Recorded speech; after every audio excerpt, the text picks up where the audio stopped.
สบายดีท่านผู้ชมตอนแรกในคำพ้องสิว่าท่านผู้ชมไปหล่อยิงป้า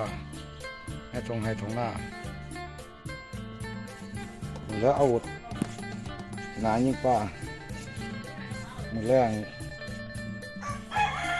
ไปหาหล่อยิงเบิ่งน้ำกันมือแรงหมดแล้ว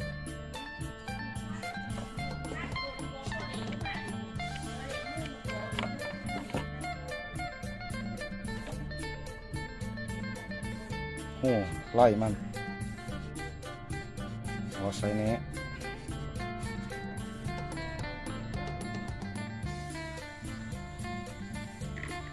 ตอนนี้ก็มาหอดทงหน้าแล้วเนาะเกี่ยมพร้อมเตเว่นแม่เพราะว่าค่ำแล้วมันสิบุเห็นเพื่อให้ทานผู้ส้มเบิ่งสถานที่มื้อนี้ท่านที่ทงหน้านี่แหละบอลเสีย500เนี่ยตอนนี้ก็เกือบ6 โมงแล้ว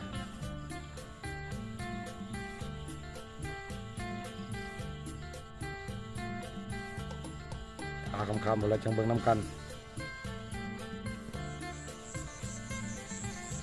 ไปดู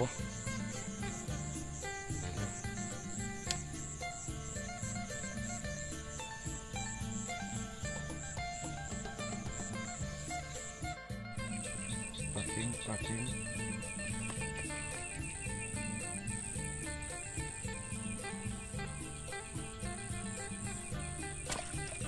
โอ้โหบ่ถึงซ้ำโอ้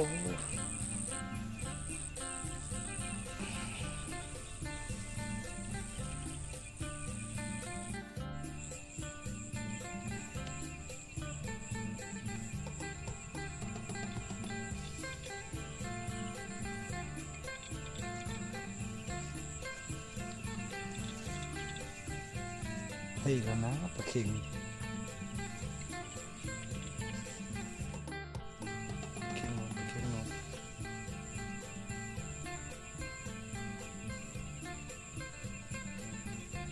ไปเลย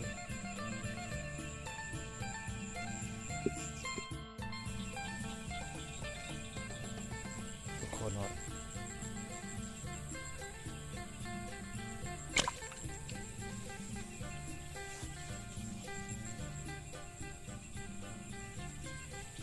ขาดเลยทุกคนหน่อย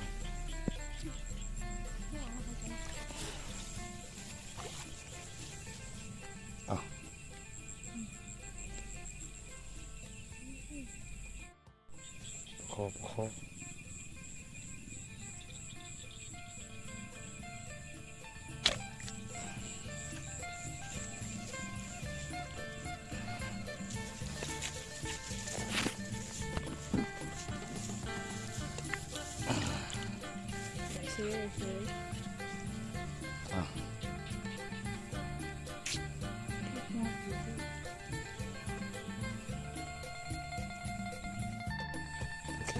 เค็งน้อย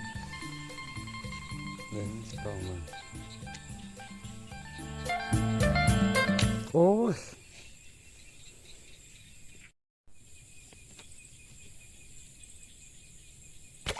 จะถือก็บ่ถือเลย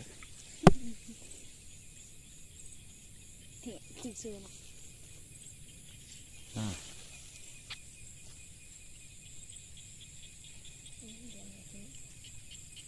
แต่ปลาเค็งคนเต็มตัวนี่ป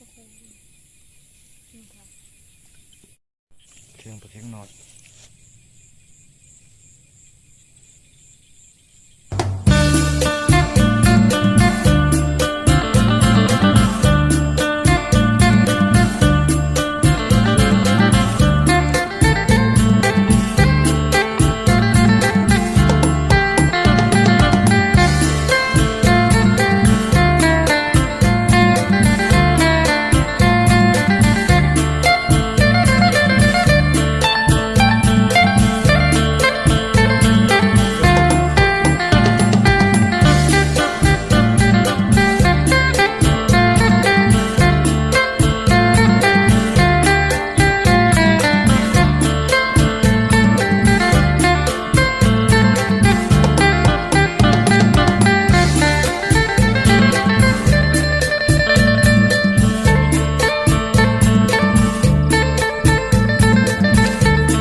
รู้สึกเชื่ออยู่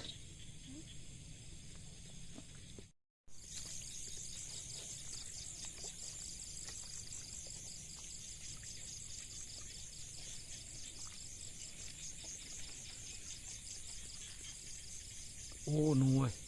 กบตานหนู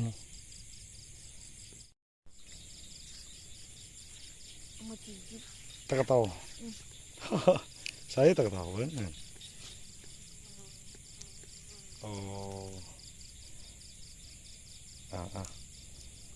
ตะกะเต่าก็ยิงเลย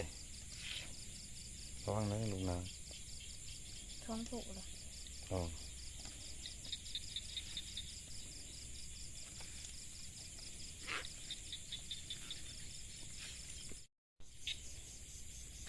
เข่งหน่อยเสร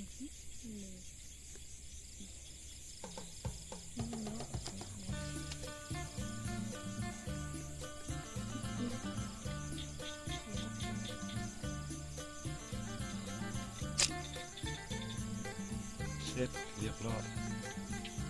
ตัวหัวหล่นลงน้ำเลยไปเลยไปปากคอน้อง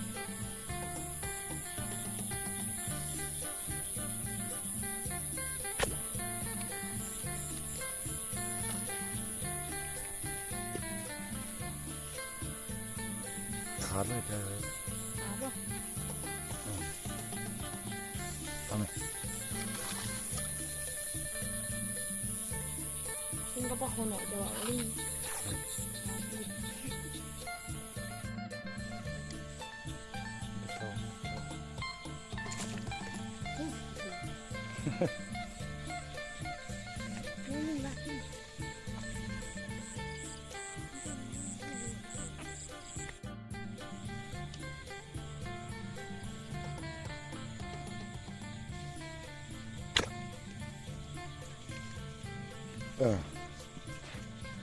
เข่ง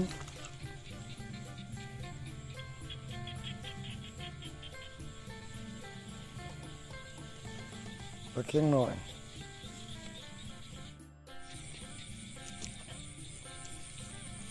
ป้าก็บ่อยากมีนะหรือมันบ่ออกบ่ปกติป้าลายเลยแถวท้องนานี่นี่บ่อยากเห็นตัวป้าเข่ง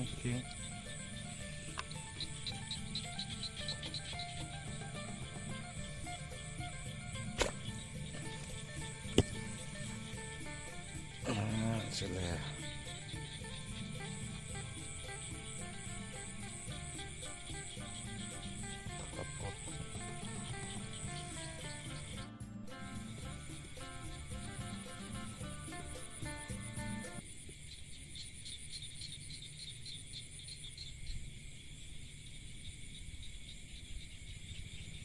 บ่ทัน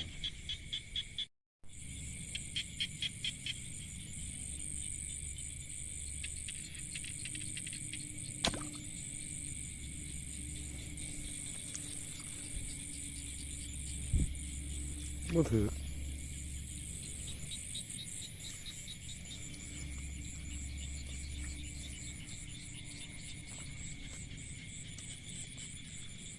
ปุลาย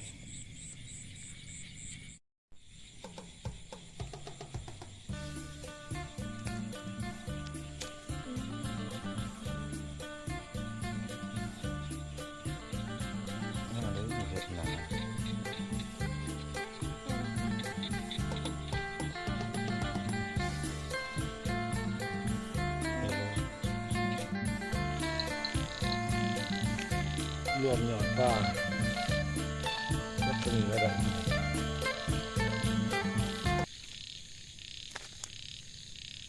ถือว่าปิดคลิปเพียงเท่านี้เนาะ